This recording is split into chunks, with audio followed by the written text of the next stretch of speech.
continue our calculus video on 4-2 mean value theorem. So the main thing is on these, you're going to need to graph the function and then see whether it's okay on the endpoint. As an example, before we do that, this is from 427. And so on this one, it was x to the 2/3 from -1 to 8. Did the derivative, and then we have x in the denominator. So if x is 0, it's undefined, which means you have a vertical asymptote. Since you're undefined somewhere, that means it does not meet the conditions to be continuous, and it's not differentiable at x equals 0 in that interval. Okay, so we'll have to do something similar on ours. The first thing is if f of x is 8/9, then f prime of x would be 8/9 x to the -1/9, which means it's basically going to be 8/9 9th root of x, because that's what 1/9 means. And so it's going to be like the other one where it's not defined. It doesn't meet your conditions because it's not differentiable at x equals 0. Not differentiable at x equals 0. And so that means it is, like the f of x part is continuous, but it's not differentiable at every point. So to see that it is continuous, it's basically going to be graphed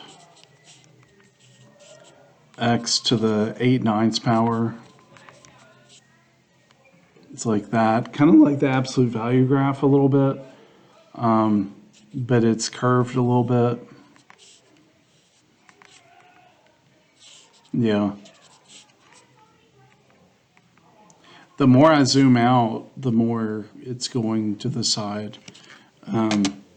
So it is continuous. So f of x is continuous. And so that's A. Okay, on number 5. This one's like number 9. And so on that one, what we did was we have the square root, we multiply it out, and then change it to this format, and then take our derivative. So remember, you have to bring your half in front, keep this the same, and then take the derivative of the inside part, which gives you this. And then that does meet the conditions and was continuous for every point and differentiable for every point. Now in yours, the first step we would say is f of x is the square root of 2x minus x squared, which we then change to 2x minus x squared to the 1/2. Then we want to take our derivative, so it would be 1/2 2x minus x squared, and then 2 minus 2x. So that's what our derivative is. And so there's no parts where it's a divide by 0 or any undefined parts. So that is going to be continuous at every point from 0 to 2. If you want to graph the original, you'd have the square root of 2x minus x squared, which is the little semicircle. So it's okay to be continuous in that open interval, or closed actually. Closed interval works because both of those y values would be 0. 2, 0 is okay, and 0, 0 is okay. And then as far as the f prime, we would say 1/2 2x minus x squared, and then 2 minus 2x. So that's what the derivative looks like. So it was differentiable. Now, let's see. On mine, continuous and differentiable. Now, on your next one, it's a piecewise function. And on the one like this that I did before, I graphed it and then I did the derivative and then I did the red. It had a break in the graph, so it was not differentiable. And so it did not meet the conditions and was not differentiable at the break point. So in yours, the break point is -2. Okay, so let's first graph it. It's been a while since we did a piecewise graph, and so pay attention to this part. The button to the right of the 9 is right there. And then we want the piecewise, which is a 2 by 2. And we have x squared minus x. And then we have 2x squared minus 5x minus 12. Now these are two-sided limits, and so I think we can do it like this. -2 less than or equal to x less than or equal to -1. Oh, just realized I should be using 3 and -2. And on this one, -2 less than or equal to x less than or equal to -1. Now, as I'm thinking about this, these may not work. I'm not sure if the two-sided limits work. This part did from -3 to 2. Let's see. Zoom out.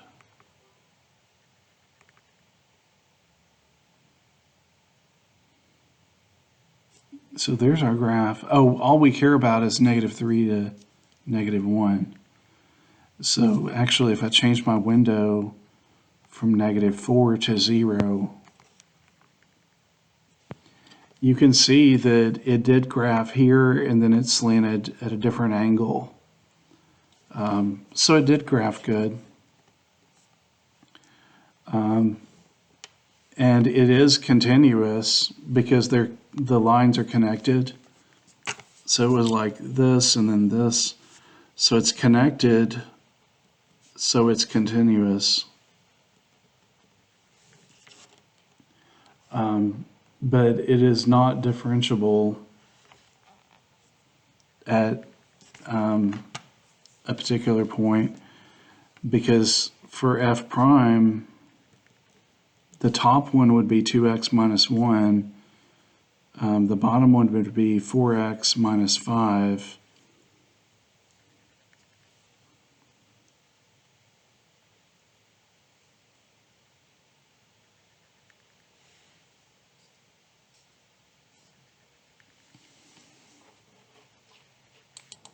So when I graphed those two, I graphed 2x minus 1 in red, and I graphed 4x minus 5 in black, and there's a jump, and so it's not differentiable at every point since it jumps.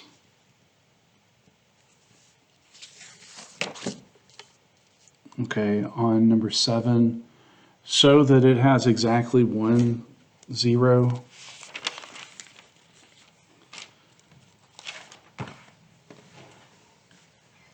So you have this 4th degree polynomial with an interval, and you plug in your endpoints, see if it's negative or positive. If it's negative, it'd be less than 0. If it's positive, it's greater than 0. And since there was a sign change, it does have at least 1 0 between there. And then we work towards the derivative.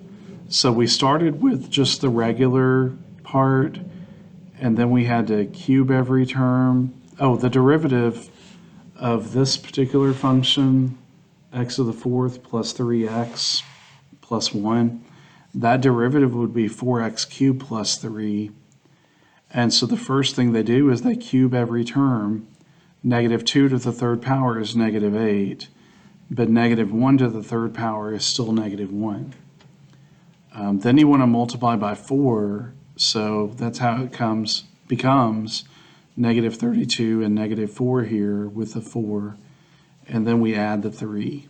So that's how that ends up being. And then you have your definition part. So it was less than 0 in this interval. So that means it was decreasing, and it does have one solution. Okay, so that's how we work out that one. Now, I guess on the first part, it's just which theorem is it? It's intermediate value.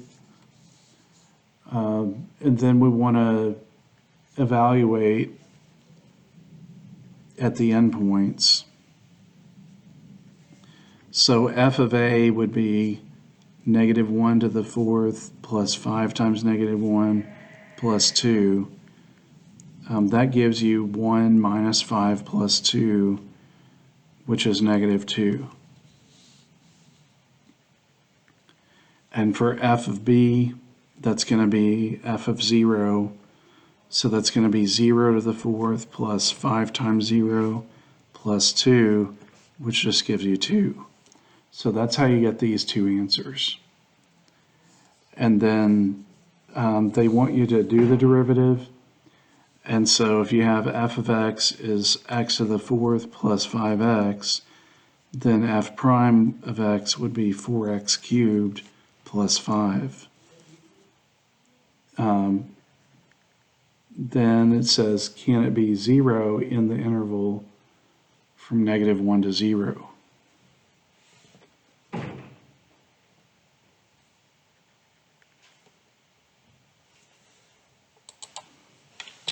So let's work towards it like I did on the paper.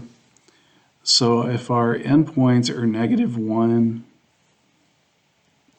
and 0, we're going to start with that, and then you want to cube every term.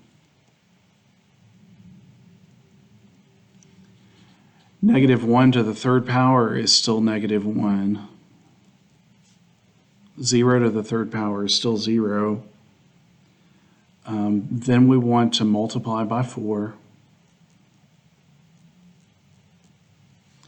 So negative 4 less than 4x cubed less than 0.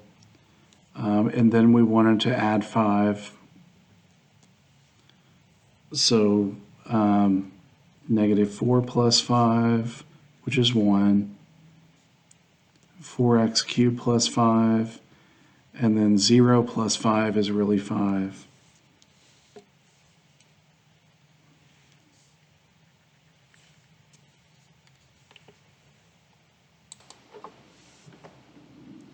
What I noticed about this one is this one does not have view an example.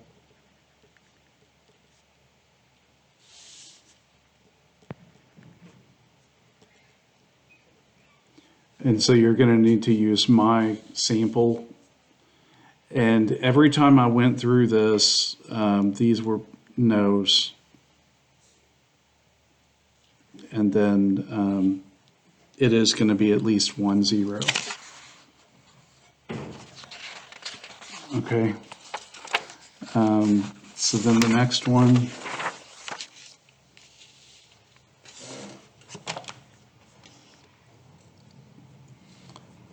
We've got this square root equation, and the first step is if you have the square root of 1 plus t equal to 4 minus the square root of t, you first want to square both sides. So that would be 1 plus t equal 16 minus 2 times 4 times the square root of t plus t. And so that's 16 minus 8 square root of t, or x, t, plus t. So that's that one. Then they actually work out the next part for you, and basically they subtract 1 from both sides and then subtract the t from both and just bring the 8 over. So that's why this becomes positive. And so then you just have the square root of t equal 15 over 8. Therefore, when we square both, you get 225 over 64.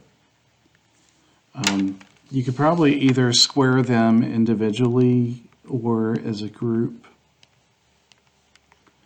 So like if we have 15 over 8 and then square it, that's your 225 over 64. Or if you do it this way, you get the same answer. Now, for this part, you've got to get your derivative. And so the function itself is t to the half plus 1 plus t to the half minus 4. And so for f prime, we get a half t to the negative a half, which means 1 over t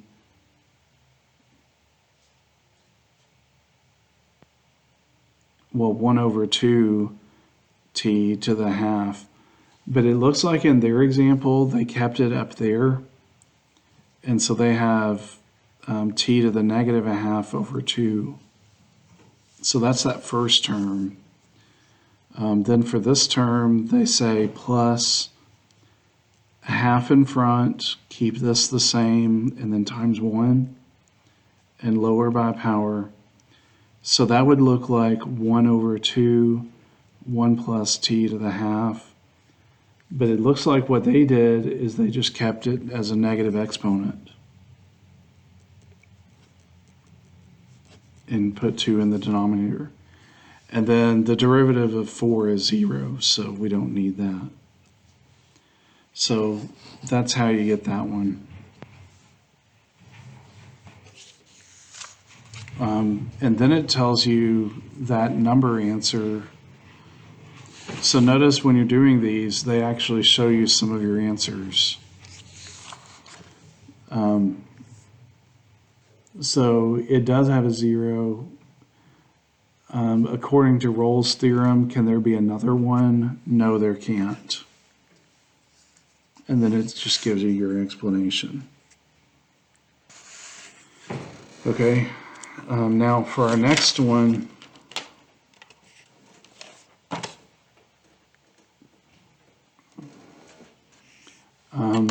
on 27, which is number 9 in the Math Excel, when I did this one on paper, when I ended up doing it, I got a yes answer. But on this one, we got a no answer.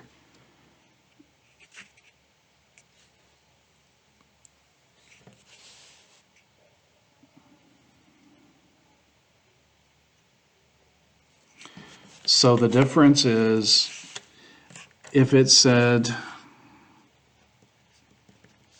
f prime of x equals 0, then it's going to be no, it's linear. But in your case, we're going to have that it's a number.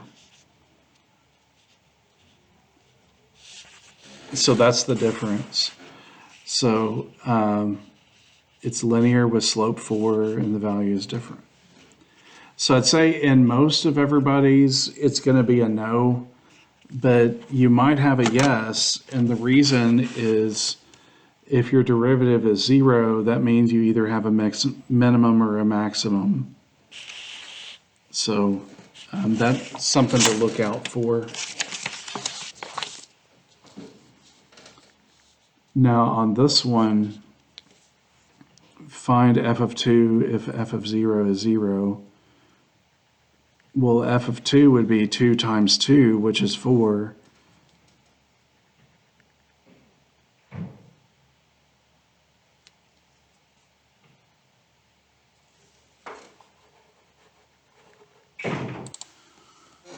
What you're doing on this problem is you're now learning the start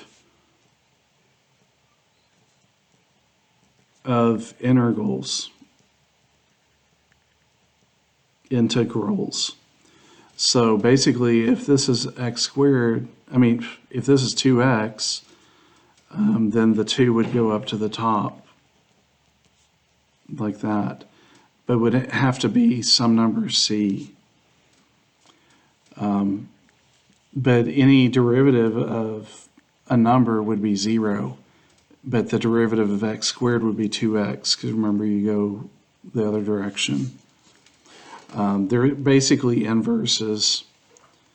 So the difference is you're starting with a derivative and then going to a function, instead of starting with a function and going to a derivative.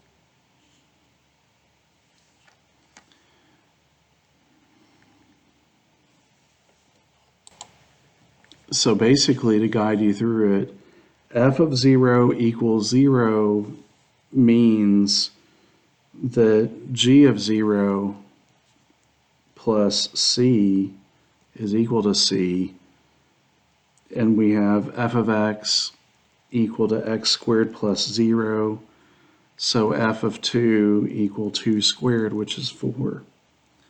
So that's for part A.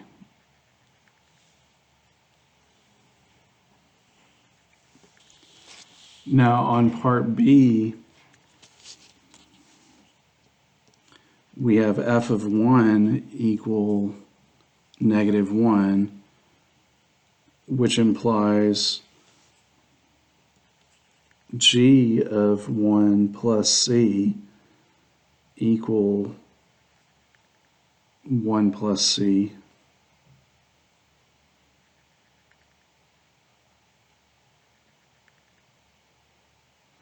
Wait, g of 1 was...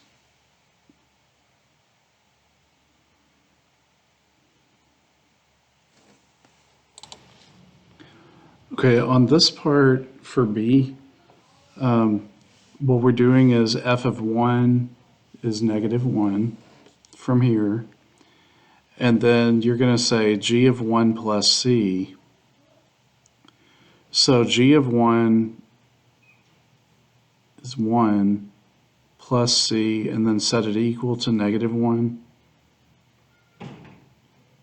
So then you subtract 1 from both sides to get -2.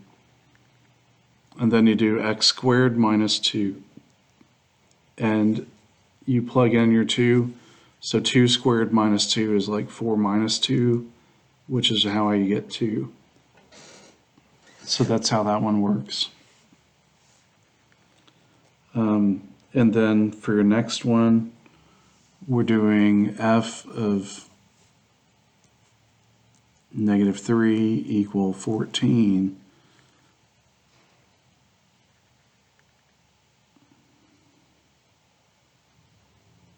Oh, this should have been f of 2. Or g, yeah, put in a 2 right there.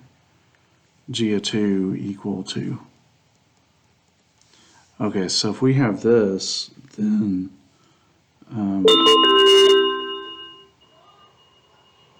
g of 2 plus c equal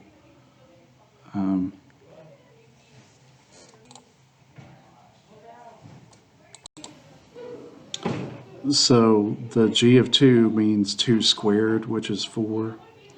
And then what you do is you take your y answer, 14, equal to 4 plus c.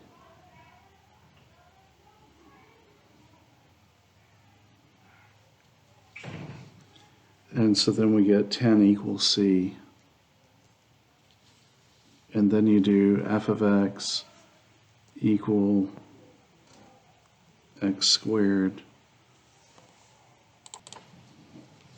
What you need to do on this one is follow the process where if you have f of -3 equal 14, which is what we're given, then you say -3 squared plus c equal 14. Work that out to get 9 plus c is 14. subtract 9 from both sides, and so you get 5. And then you want to plug in 2 in there. So 2 squared plus 5 is 4 plus 5, which is 9. And so that's how you get that answer. So just follow this process where you plug in your number and go squared plus c, and then this one, and then work it out from there. Okay, now on your next one, if it says all possible, you're always going to have a plus c. And basically, you go up one exponent and then put 1 over that exponent. That's how it works. So basically, if you have x to the 6th, 6 plus 1 is 7, so you go x to the 7th over 7. And then don't forget the plus c.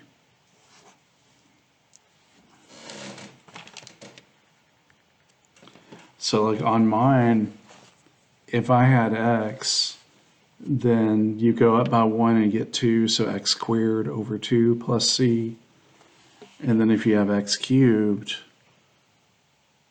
well, here I just show the proof that it works out. So if it's x cubed, then go x to the 4th over 4. Okay, so that's what we're doing here. So if it's 9x to the 8th, go up a power.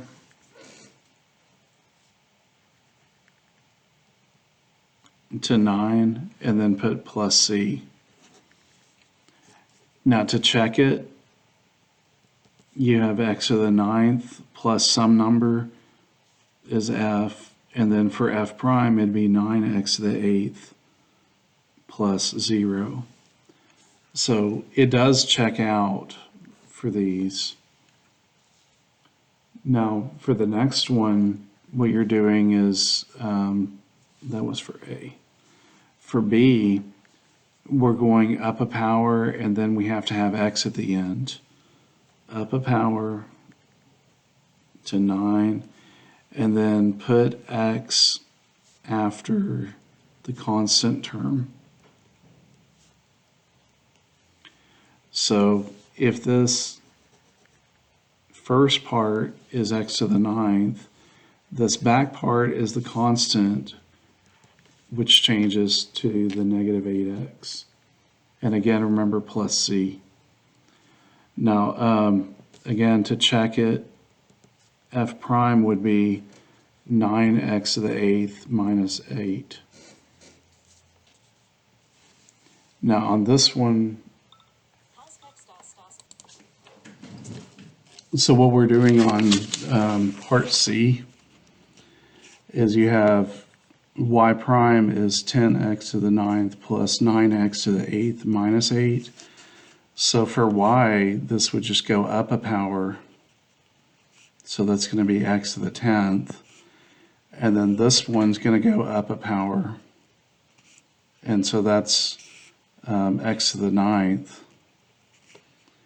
And then with the negative 8, like put a constant, put an x after the constant.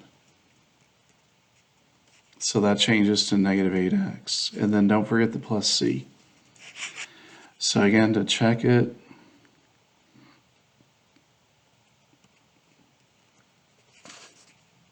if you take your derivative of x to the 10th, it's 10x to the 9th.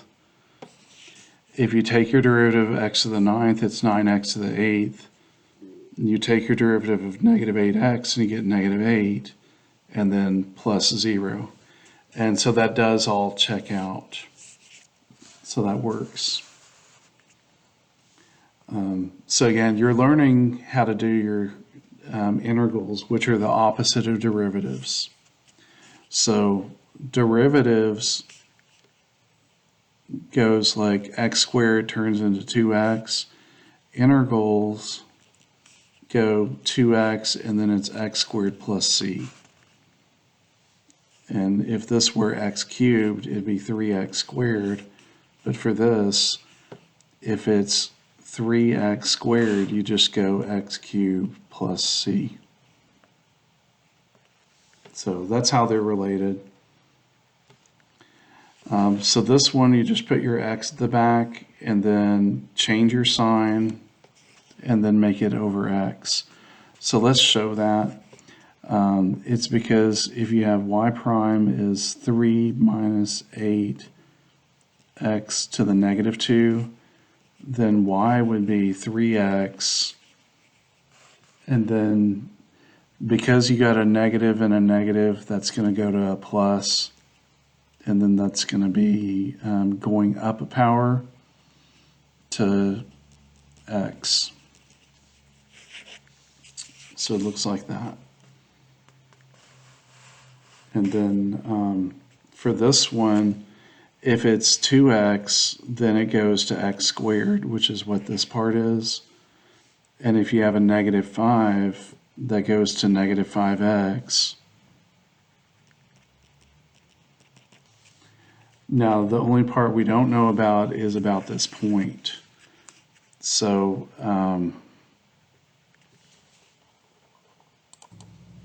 so what we have at this point is x squared minus 5x plus c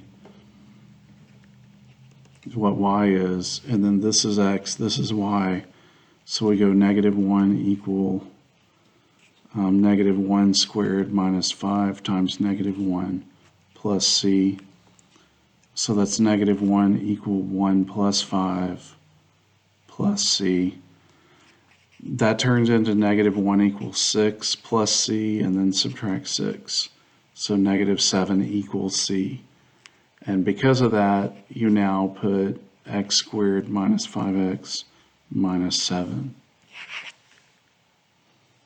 So you basically substitute in your coordinates for, into the variable slots. Okay, we got one more. This one, what I can tell you is if your acceleration is 32, this is always going to be 16 with the variable squared. And if this is your constant, it's always going to be with the letter t. And then the position part is just going to be right there. So that's always going to work out like that. Okay, I hope that helps.